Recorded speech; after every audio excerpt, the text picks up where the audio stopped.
Hey guys, I'm Papa Pete, and I got another pickup video for you today. Just recently, I went up to see a concert in Moncton, New Brunswick, and it was through the week. It was just lucky enough that Mama C also had work up there for those 2 days. So we had a hotel room paid for, and I went up, saw the concert, and the next day while I was waiting for her at work, I got to spend the whole day trolling around Moncton to some of my favorite spots looking for video games. Well, let me tell you this, I picked up a lot of stuff. Enough stuff I might even have to do 2 videos. But anyway, I can't wait to share it with you. Stick around. Papa Pete, the old ass gamer. Papa Pete, the old ass gamer. If you haven't grown up by the age of 50, you don't have to.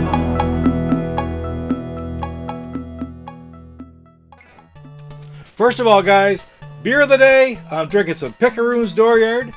It's the summer months, and I tell you, there's a lot of great craft brewers around here, and I just like trying different kinds of beer. This is a perfect one. It's a light summer wheat ale, and really like it. It's one of my all-time favorites, actually. Anyway, on to the pickups. The first place I went that morning is Value Village.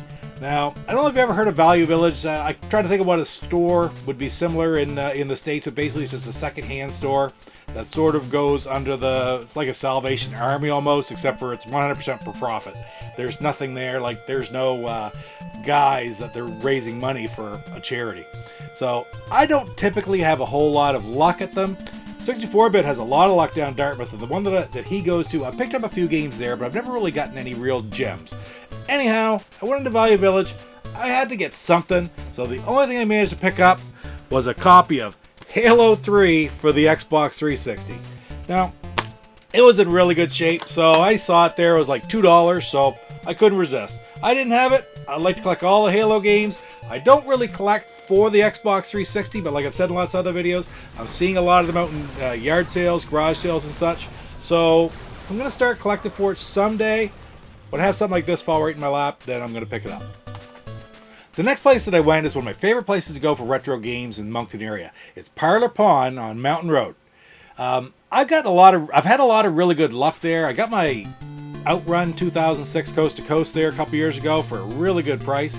They always seem to have some excellent games up on the wall, but the big thing that I'm seeing lately is that there are less and less Xbox original games and more 360s. So I'm still trying to fill up my Xbox original collection, and I need a lot of the common still. So one thing, they always have a rack of $2 common games for the Xbox. They're in okay shape, and usually if you buy quite a bit, then you get a really good deal. You get them even less than $2, so you get them for $1 or $1.50. Anyway, I went in there that day, and the rack was even smaller again, so I said to heck with it. I just went and I bought everything I could find on that rack that I didn't already have. The first game, I went through my list as I was going through the rack, and the first one I'm going to show you, I couldn't believe I didn't already have it. I really thought I did, but I looked it up and I couldn't find it anywhere, and that's the official game, World Series of Poker. There's nothing too fancy about this game. It's got Texas Hold'em, it's got Omaha, 7-card stud, but it's under the premise of the World Series of Poker. It's their official release, so I thought it would be pretty neat. Plus, I didn't already have it, and the copy's in pretty good shape. I picked up a couple sports games as well while I was there, and this one I always thought was really neat. It's Knockout Kings 2002, with Muhammad Ali on the cover. It's got a lot of the older fighters on it, and I do like boxing games. They're okay. I can remember playing like World Greatest Heavyweight Champions on the Genesis way back in the day. I did enjoy that game a lot. I've not played this one for the Xbox yet. I'm going to take a look at it because, like I said, good old Cassius Clay, it doesn't get any better than that. I think it's the only game that I know of right off the top of my head for the Xbox that he's on the cover. I guess there was one, he had his own game for the Genesis way back when. I think I actually have that one somewhere, but anyway, doesn't matter. Knockout Kings 2002, real happy to add that to my collection. Now the other sports game I got is kind of interesting as well. I got NCAA 08 football. And this is the last NCAA football game on the original Xbox. It doesn't command any sort of special price like for example NCAA football 14 for the Xbox 360, but it is worth a little bit more. It's worth $6 or $7 as opposed to $2 or $3 like a lot of them. So I was happy to pick it up, and it's really good shape, great manual, perfect to add to the collection. Gotta have them. Now the next line of games are games that I don't know how to say this properly. I'm kind of sick of looking at them. And the reason I say that is because I have an awful hard time remembering which ones I have and which ones I don't. There are so many in the Xbox collection. And what I'm talking about are the Tom Clancy games. There are 13 different Tom Clancy games for the Xbox original. And I had a whole bunch of them. I went through the list, and thankfully, I now have them all. I managed to pick up, like for $1 a piece, the rest of the ones I had. So what I picked up were Splinter Cell Chaos Theory, Ghost Recon 2, Rainbow Six Critical Hour, Rainbow Six Lockdown, Rainbow Six 3. Does that ever sound weird? This is even worse. Rainbow Six 3 Black Arrow. There are so many of them. They just improve little by little each time. Well, to be quite honest, all 6 of these, even though that one's got a few stickers on the case, are in pretty good shape. You see a lot of these really beat up. So, sort of the method to my madness here is I went through my list at that time. These were the last 6 I needed. They all happened to be there along with pretty much all the other ones. I've skipped over Tom Clancy games a lot when I'm collecting, just saying, okay, I'll get that later. But now I picked up the last 6, so whenever I see a Tom Clancy game, I don't have to think about it. I already have it. Great to have it. Close that chapter of my collection. Now the next game I picked up is Cabela's Big Game Hunter 2005 Adventures. There's a bunch of these out for the system as well, but this was the only one that was there I didn't have. I played them a little bit. It's not quite the same without a light gun. I don't even know if this is supported by a light gun. I bet you it probably would be. Anyway, this particular one was in really good shape. Manual, disc, everything's in perfect shape. So for $1.50, I closed that. I got that into my collection. I'm going to take a look maybe at the list of all the other Cabela games, because just like the Tom Clancy one, these ones are kind of hard if you're not right into them to be able to differentiate between them all as you see them on the shelf to know which ones you need and which ones you don't. So that might be something I do just like the Tom Clancy. Try to get all these just so I don't have to look at them anymore. As I've said before, there are all kinds of different war games on the Xbox original, and it's kind of hard to differentiate between them all. But I did pick up a few of them this week up in Moncton at Parlor Pawn, and I got a copy of Call of Duty 3. I do like that game. The Call of Duties are some of the better games, the better war games, and frankly, these are what a lot of the ones they're trying to emulate to be as successful as the Call of Duties. But anyway, this one's a World War II one. I really like Call of Duty games. I have played that. I played Call of Duty 2 a bit, and I played this, I think, on the Xbox 360. I also picked up a copy of Brothers in Arms, Earned in Blood. This one is got a certification from the History Channel, so I thought that was kind of neat. And again, it's a World War II game. Very good condition. I might check it out just to see if there's anything any different. But again, first person, it looks like. Yeah, it's first person game. Same as most of them. And the final one I picked up that's a war game is Conflict Global Terror, which is a more modern take on a military game about terrorists and such. Again, 2K games. I don't know if there's anything special that makes this one stand out over the other ones. But that's the thing. For these games to be really successful in my mind, they have to have something that makes them stand out. And I'll check it out, see if there's anything with this game. Now the last 2 common games I got, again, just cleaning out their entire rack, all I could find that I didn't have. I bought every one that I couldn't, that I didn't already have. I managed to get a copy of X-Men, the original game. Yeah, it's in really good shape.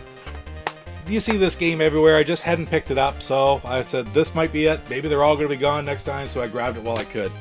And another one along that same line is Eragon. I know very little about this. I remember seeing the movie way back when. I don't think I ever watched the whole thing. It's a fantasy style game. If you want to see a full review of Eragon, one thing I did notice is that the Dali Popka has a review on there. If you haven't watched the Dali Popka's reviews of different Xbox games, I really enjoy them. He does a really good job giving a straightforward, no beating around the bush reviews of each and every game that he does. He's done a lot of the Xbox original games. I really like the work that he does, so if you get a chance, I'll leave a link to his site down below, specifically to this review.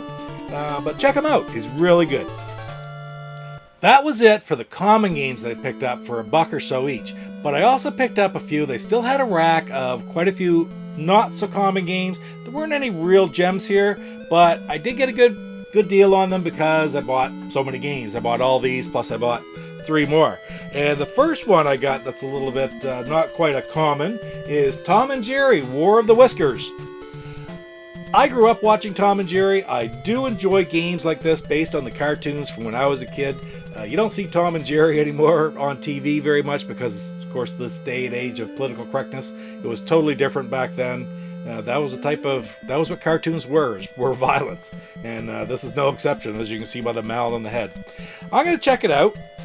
Haven't heard a whole lot about this game, but it does go for $8-10 as opposed to the 2 or 3, which a lot of them do. So it was in really good shape. The case isn't the best, but the case isn't the important part. It's the manual and the disc, and they're in awesome shape. Really happy to add it to the collection. Now the next one I got is something that is very special to my heart. I love Rocky. I watched the very first, this one here is Rocky Legends. I can still remember watching the very first Rocky movie when I was about 10 years old. It came out in 76, and I probably saw it a couple years later, probably on television. And I just simply love the movie. I've loved all the sequels since. I've watched them all. Yeah, that was just my day and age. To see, it's sort of like almost like a euphemism. Rocky Balboa raising up to the boxing ranks for Sylvester Stallone raising up to the acting ranks. As he'd done some movies before that, stuff like Death Race 2000 and of course his old softcore porn movie that he'd done. But he wrote this, he starred in it, he directed it, he won all kinds of awards, and it was the start of an amazing career, just like it was the start of Rocky Balboa's career. It's sort of neat to see how equal those two, Rocky Balboa and Sylvester Stallone's lives are. Anyway, really neat. Another boxing game, more cartoonish. See, Ivan Drago, get Clubber Lang, all the top guys are there. We gotta check it out. The last game I picked up from Parlor Pawn was one that I'd had my eye on for a little while. I'd marked it off on my list as a wanted game. I really didn't know a whole lot about it at the time. I've looked at it quite a bit since then because I'm going to be doing a review for this game in the very near future for the Rebel Gaming Club. So watch for that sometime in the coming weeks. Anyway, I picked up a copy of Death Row Underground Team Combat. I'm going to be very honest with you. I just saw the title, Death Row. I thought it was a game about somebody in prison breaking out. I had no idea. The game is about team combat. I hadn't noticed that part. It's a sport, futuristic sport, where you're trying to score goals or cripple and injure your opponent so they can no longer carry on. It's I think the year's like 2350 or something like that, or 2035. I don't know, something like that. And basically, just a futuristic combat game along the lines of roller games. Now, remember roller games? They came out with a movie back, in the 2000s probably, and man, it really sucked. But there's an original with James Caan from back in 1975, Roller Games, and it's not nearly as bad of a movie. Almost like a cult movie along the lines of a Death Race 2000 or a real 70s campy, futuristic roller derby meets basketball meets rugby movie. And that's the nature of this game right here. It's that type of game. They're running around, they're beating the crap out of each other, trying to score goals, and it's a very highly rated game. Fast action, futuristic style. Actually, they don't use a ball in this, they use a disc that they're trying to throw in. But anyway, I can't wait to check it out a little bit more. Like I said, I'm going to go in depth with it. Really can't wait to check out this game. Death Row. Before I move on to the rest of my Moncton pickups, I have a couple other pickups I want to share with you. A couple weeks ago, I was up in Fredericton, New Brunswick. Mama C had a meeting up there that day, so I went up with her for the afternoon, dropped her off for a meeting, and I went trolling around looking for some games. I stopped at a place called Digital World, and I haven't had a whole lot of luck there in the past, but this time I went up and I found a copy of Godzilla for the NES. I've seen it in stores before for a fair amount of money, but this time it was priced at about $10 less in Canadian that it's normally listed for in American. So I thought it was a really good deal. I checked it out. It's in great shape. And I think it looks like a fairly interesting game to play. It's sort of a combination board game and platformer shooter. Just recently on James and Mike Mondays, they did a show just on Godzilla where Matei plays it for quite a while. And if you want to check that out, I'll put a link to it in the comments down below. Really kind of neat to watch them play this game. Godzilla, of course, is big. It's just coming out in the theaters again now. And really happy, really lucky to find it for the price that I did and be able to add it to my collection. As I've said 1,000 times, I love the Intellivision. the Intellivision, if I was really pressed to pick just one, would definitely be my favorite system of all time. It's because it means so much to me from my days as a kid, playing the games with my brother-in-law. He had the Intellivision system, he was into it, bought a lot of games, and later on in life he gave me the Intellivision and all of his games to put into my library. He's passed away now, so it really means a lot to me to play some of these games. And one of the things I remember is he used to buy a lot of his games at Sears. So I've been trying to get the entire Sears Intellivision collection. 29 different games. Some of them are kind of hard to find and quite expensive. This one is, I would say, in the top probably 5 or 6 of difficult to find. And I found it on eBay, and I got it for what I thought was a really good price. I got a copy of Snafu. One thing I really like about this, Snafu, if you don't know, it's like almost like the Tron Light Cycle game that they had for it, and it really doesn't say anything about snakes, although it could be, you say it's snakes or anything they want to say it. I think of it as like the light cycles, but this, the cover art for the Sears version, which again, no reference to snakes whatsoever in the Mattel version. I always loved that cover. So when I saw that for a decent price, I really wanted to add it to my collection. I don't need too many more now for the Sears set. Probably I got 2/3 to 3/4 of them. I do still need some of the heavy hitters like backgammon, checkers, roulette, but I was really happy to add this to my Intellivision collection. Just love it. Well guys, I was right. I don't have enough time in one video to show you all my pickups from Moncton. I stopped at Parlor Pawn, which I've talked to you many times about. Stopped at another pawn shop up there called Treasure Pawn, as well as another place that's one of my favorites. I've been there before, Spin It Records. Well, I'll show you my pickups from those places in my next video, part 2 to my Moncton pickups. Let me tell you this, I got some amazing things at Spin It Records this time. Anyway, thanks for spending a little bit of time with me today, guys. Don't forget to hit like, comment, and subscribe, and we'll see you next time for part 2 of my Moncton pickups. Take care. Papa Pete, the old ass gamer. Papa Pete, the old ass gamer. If you haven't grown up. Hey guys, Russ Lyman here, and you're watching Papa Pete, the old guy gamer. What the hell?